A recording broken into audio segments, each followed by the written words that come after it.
Ini gua kasih tau rahasia main gamenya ya, orang kaya tuh tahu banget ini dan mereka manfaatin ini. Jadi ketika mereka dapat kertas nih, misalnya orang yang gajinya 300 juta, 500 juta lah, dia kerja misalnya di private equity firm, emang uangnya cash? Enggak.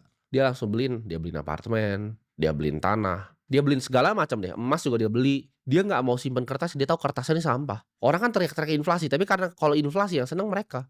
Yang seneng orang-orang kayak gue yang punya banyak apartemen, yang punya banyak properti, punya banyak emas. Mereka langsung dari dulu tuh konglomerat-konglomerat di Indonesia sama, dapat uang dari minyak. Mereka ngapain?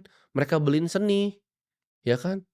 Lukisan tuh dibeliin sama mereka, sampai harganya jadi nggak wajar, karena lukisan tuh masih lebih berharga dibanding kertas. Lukisan old masters yang di Indonesia tuh lebih berharga dibanding uang kertas bagi mereka. Nah, lu orang-orang miskin nggak paham, lu nabung di celengan ayam yang diajarin, disuruh nabung, disuruh kerja yang rajin terus nabung. Kalian bayangin ya, dokter itu dengan gaji 100 juta, itu buying power-nya juga berkurang tahun depan. Kalau misalnya 10% aja diambil buying power-nya dengan dia cetak digitnya, jadi makin banyak digit yang dia ketik, makin gak berharga uang dokter yang digaji 100 juta itu.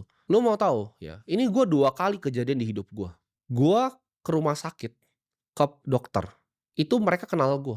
Mereka ngomong, "Oh, gue suka nontonin podcast lu, keren banget Bro. Thank you banget, lu ngubah hidup gue. Dari gaji gue investasikan yang luar biasa." Kalau lu orang biasa ya, lu bikin apa, konten begini, terus lu denger begitu, lu bakal kayak, seneng gitu. Gua itu malah sedih, lu mau tahu kenapa? Pikiran gua nih, ini dokter, ngapain nonton gua? Kenapa dia nggak fokus jadi dokter? Ini profesi mulia loh, ini nyembuhin orang. Kenapa dia harus jadi semi hedge fund manager? Kenapa dia harus ngerti apa itu indeks S&P 500? Itu nggak masuk di otak gua gitu loh.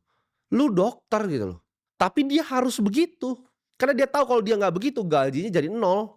Nah, lu bayangin buruh-buruh yang nggak tahu ini, lu semua yang nggak tahu ini, hasilnya apa? Makanya gue bilang lu tuh bukan dilahirin miskin, lu main di sistem yang dicurangin dari atas sampai bawah.